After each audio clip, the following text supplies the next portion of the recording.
non violente et on va voir également quel animal sommeille en nous. Et ça, c'est lié, Sylvie. Voilà, je veux juste dire que, quand vous dites: «Il faut brûler la feuille», on brûle les feuilles que l'on écrit, on l'a vu à la période de Noël, pour les gens qui sont décédés et les gens qui sont vivants, on les jette dans l'eau, si possible dans l'eau courante, voilà. Mais c'est une façon d'évacuer.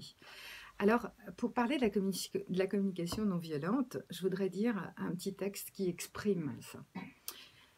Peux-tu simplement écouter? Quand je te demande de m'écouter et que tu commences à me donner des conseils, tu n'as pas fait ce que je demandais.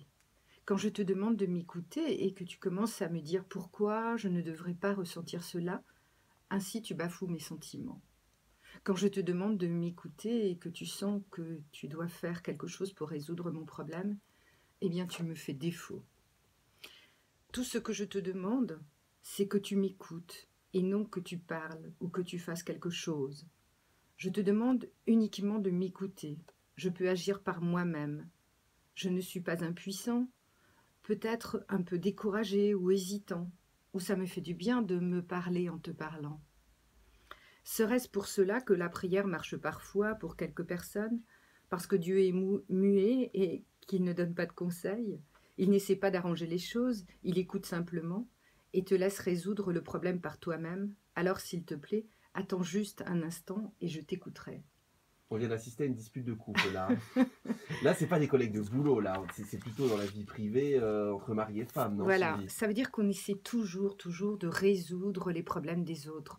Et en fait, parfois, encore plus la femme, je dis souvent, la femme, elle parle, elle crie, elle s'exprime davantage. Et l'homme, il va faire le carrelage, il va faire la cuisine, il va bricoler, il va réparer.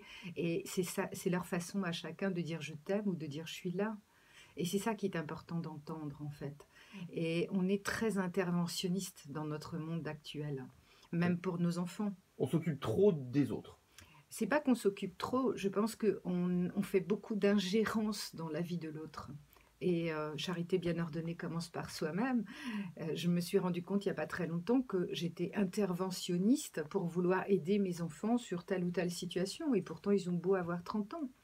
Donc ça veut dire qu'il est important de se dire finalement, peut-être que telle ou telle personne voulait simplement me faire part de cette situation, juste m'écouter. Donc si je comprends bien, notre relation avec les